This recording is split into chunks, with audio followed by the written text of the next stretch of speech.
Merhaba arkadaşlar, Açıkse TV'de Çağrı Hoca ile kaldığımız yerden devam ediyoruz. Hocam nasılsınız? İyiyim hocam, siz nasılsınız? Teşekkür ederim. Ben de işte coğrafya öğreniyorum hocam. Ya işte, yavaş yavaş coğrafya öğretebiliyorsam ne mutlu bana. Kesinlikle öğreniyorum arkadaşlar. Zaten bu sene sınava girmeyi düşünüyorum hocam. Üniversite sınavına. Bu kadar bilgiyi almışım. Neden kullanmayayım? Kesinlikle. Değil mi? Bence de. Evet, şimdi öğrencilerimiz bir iki video izlerken ben hemen coğrafyanın bütün videolarını izlemiş oldum. Evet, hepsini izlediniz, aslında dinlediniz. Size de özel ders parası vermem lazım. O kadar ders anlatıyorsunuz hocam. Onu Buyurun anlaşırız hocam. Bir ara. Tamam hocam. Peki, Türkiye'de akarsuların oluşturduğu yer şekilleri diyeceğiz arkadaşlar bugün.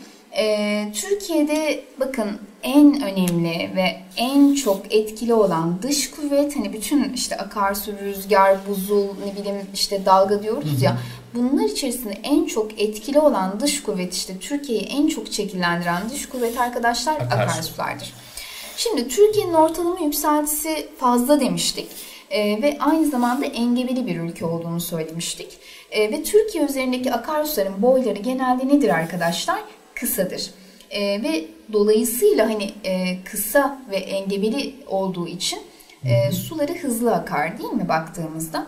O nedenle taşımaya elverişli midir? Hayır, taşımaya elverişli değildir. Yani biz akarsular üzerinde taşımacılık yapamıyoruz. Ama mesela Hollanda'yı düşünün. Bir sürü su kanalı var ülkede. Çünkü dümdüz bir ülke ve akarsu üzerinde kullanıyorlar. Taşımacılık yapılıyor. O nedenle ama bizdekiler elverişli değil engebi yüzünden. Akarsular hem aşındırma hem de biriktirme yapıyor tabii ki. Biz şimdi bunlara ne yapacağız? Bakacağız arkadaşlar. Bakalım. Şimdi akarsu aşındırma şekillerinden en önemlisi vadi. Aslında vadi dediğimiz şey akarsuyun içinde aktığı yataktır. Ve o yatak farklı şekillerde olabiliyor. Hani bulunduğu yere göre, iklime göre, akarsuyun yapısına göre değişebiliyor. Bunlara bakacağız. Bunlardan bir tanesi Boğaz Vadi. Ya da biz bunu şöyle U şekilli vadi de diyebiliyoruz. Yüksek dağ sıralarını enine yaran akarsuların oluşturduğu yer şekilleridir. Hocam iki dağ arasından bir suyun akması gibi. Evet, orayı geçiyor. Aynen öyle. Tabii engebeli bir yer olması gerekiyor. Doğu Anadolu gibi, Karadeniz gibi, Akdeniz gibi yerlerde görüyoruz. Genellikle bu şekilde U profilli vadilerdir diyebiliriz bunlar için. Kanyon vadiler var. Bunlar genellikle kalkerli araziler üzerinde oluşuyor kanyon vadiler.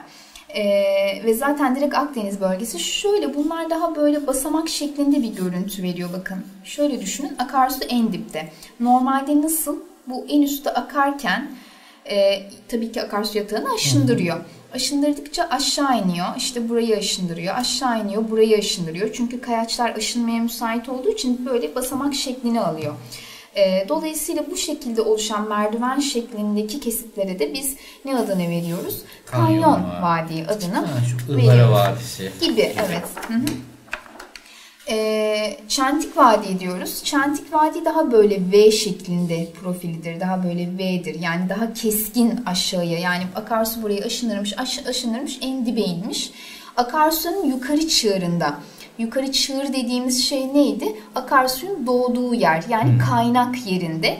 Genellikle akarsuyun doğduğu yerde engebeli ve yüksek yer ve çok hızlı akar burada.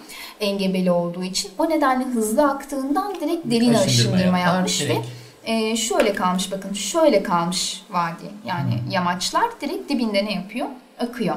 Biz bunu nerede görüyoruz mesela? Doğu Anadolu ve Doğu Karadeniz'de görebiliyoruz. Yatık yamaçlı vadi var. Bu V profilin biraz daha yayvan şekli. Yani şöyle bir şey. Aynen öyle. Biraz daha evet yayvan şeklinde oluşuyor. Yani burada akarsuyun eğiminin azaldığını görüyorsunuz. Azaldığı için zaten daha yavaş akıyor. Daha hani etrafı aşındırabiliyor. O nedenle daha böyle yatık yamaçlı bir görünüm ortaya çıkıyor.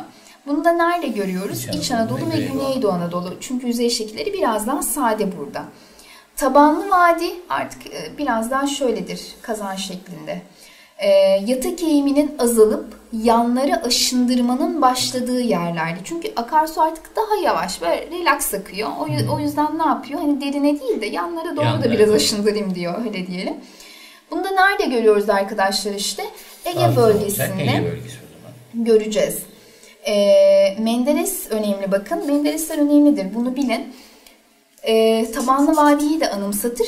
Daha böyle salınıp akar. Yani akarsuyun eğiminin azalıp yanı aşındırmanın ciddi anlamda arttığı yerlerde ortaya çıkıyor. S şekilli vadilerdir diyoruz bunlar için. Yani şöyle söyleyelim. Burada da aslında göstermişti. Biraz daha böyle hani çizebiliriz bunu. Hani daha böyle kıvrımlı yılan gibi düşünün böyle. Kıvrılmış şeklinde. Şöyle gelmişti. Başka tarafa gidiyordu. Bu tarafa. Aynen öyle. Aynen öyle. Bu şekilde birçok yere gidiyor. Yani çünkü aslında buradan böyle düz gitmesi gerekirken yolunu uzatıyor. Şeyi de duymuştum, doğru mu hocam? Menderes kavramı dünya literatürüne Türkçeden geçmiş. Doğrudur, evet. Menderes diye bir şey var. Tabii var. Burada mesela şöyle bir olay var, onu da söyleyelim. Akarsu burada akıyor, bakın hem aşındırma hem biriktirme yapıyor. Şimdi buraya çarpıyor, buradan aşındırdığını gidiyor bu tarafta biriktiriyor. Sonra geliyor bu tarafa çarpıyor, buradan aşındırdığını şurada biriktiriyor. Yani ne yapıyor? Rahat aktığı için bir oraya çarpıyor, bir oraya çarpıyor. İşte hem aşındırıyor hem de biriktiriyor dolayısıyla. Biz bunu nerede görüyoruz peki? Ege bölgesinde yaygın olarak görüyoruz. Hatta bu isimde bizim akarsularımız var değil mi? Evet, Küçük Menderes ve Büyük Menderes. İşte Gediz, işte Bakırçay bu şekilde meydana gelmiş. Hem aşındırma hem de biriktirme şeklidir diyebiliriz. Ve boyları da uzundur tabii Menderes'te. Plata diyoruz, bunu da söylemiştik aslında. Akarsular tarafından derince parçalanmış yüksek ama düz yerlerdir diyoruz arkadaşlar. Hatta şunu söyledik, en alçak plato, en yüksek Erzurum, Kars ve Çatalca, Kocaeli demiştik. Platoda o zaman akarsu aşındırma şekli içerisinde unutmuyorsunuz. Evet, kırgı bayır ya da bir diğer adıyla bantlas ne demek biliyor musunuz? Bozuk arazi demek. Yani kırgı bayır. Bunu biz daha çok kurak ve yarı kurak bölgelerde ve bitki örtüsünün olmadığı yerlerde görüyoruz. Böyle hafif eğimli bir arazi vardır. O arazi üzerinden akarsu, şimdi iç bölgelerde ya da kurak yarı kurak bölgelerde ani yağışlar vardır. Bu yağışlarla birlikte akarsu birden dolar, taşar ve bu arazi üzerinden geçer.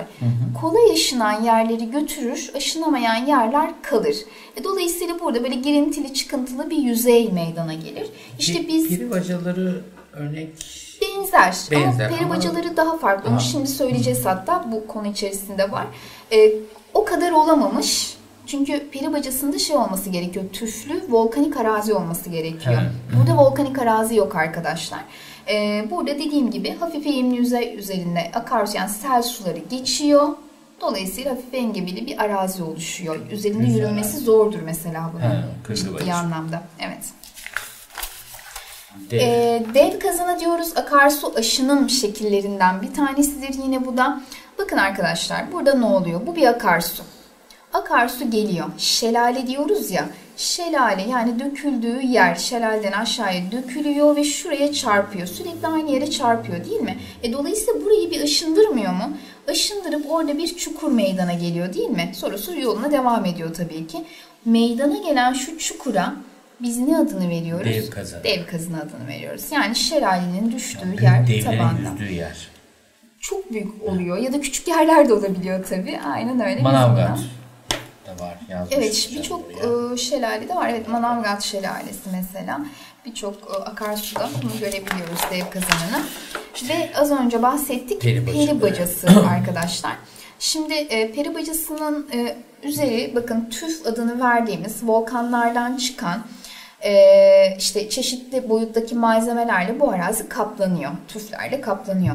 Sonra ne oluyor bakın? Hem o akarsulardan gelen taşkın, yani sel suları, hem de rüzgarlar tabii zamanla burayı aşındırıyor. Mesela şunlar dirençli kayalar, bunlar tüfler değil mi? Sel suları buradan geçtiği zaman ne oluyor bakın? Şu aralardaki tüfler gidiyor, aşınıyor ama üstteki dirençli kayalar kalıyor.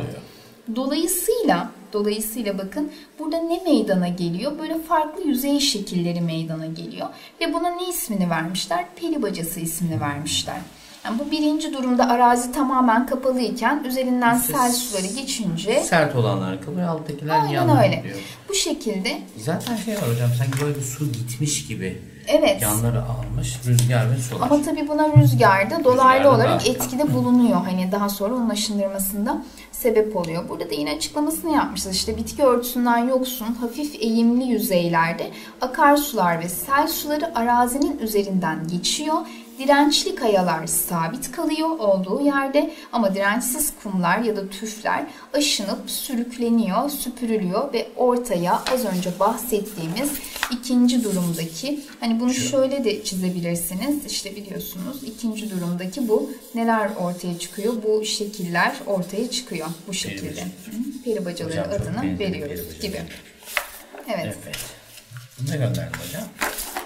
Dedik bir diğer işte hem peneplen için şunu söyleyeceğiz, hem aşındırma hem de biriktirme şeklidir aslında, ya da akarsu aşındırmasının son halidir de demek daha doğru olur. Biz buna yontuk düz de diyoruz. Peneplen ya da yontuk düz. Dediğim gibi akarsu aşınımının artık son evresidir. Aşınırmış artık orada dümdüz bir arazi meydana gelmiştir. İşte biz o düz araziye peneplen diyoruz. Türkiye'de çok fazla görmek mümkün değil. Çünkü biz daha yüksek bir ülkeyiz.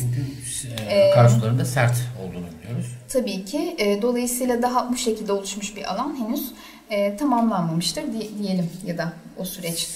Seki diyoruz ya da taraça diğer adıyla arkadaşlar. Aslında biz bu kanyon vadiye de benziyor baktığımız zaman, aslında kanyon vadi de diyebiliriz. Çünkü aynı zamanda bu akarsu aşındırma şeklidir. Her iki yerde alabiliyoruz. Aynı şey yani. Hem aşındırma hem de biriktirme şeklidir diyoruz. Çünkü akarsu burada, hani ilk birinci kısım burasıydı. İlk safhası buradayken işte zamanla burayı aşındırıyor. Bir alta geçiyor. Aşındırdığı malzemeyi de tabii ki kenarlarda ne yapıyor? Biriktiriyor. Dolayısıyla burada hem aşındırmanın hem de biriktirmenin olduğunu söyleyebiliyoruz ve taban seviyesi ya da kıyı çizgisi sürekli olarak bakın burada ne olmuştur? Değişmiştir diyoruz. Yani basamak şeklindedir ve akarsu aşınım şeklidir diyoruz arkadaşlar bunun içinde. Ve böylelikle akarsu aşınım şekillerini biriktirmiş olduk. Bir de akarsu birikim şekilleri var. Sonraki videomuzda ona bakacağız arkadaşlar. Evet, bir sonraki videoda görüşmek üzere arkadaşlar. Hoşçakalın. Hoşçakalın.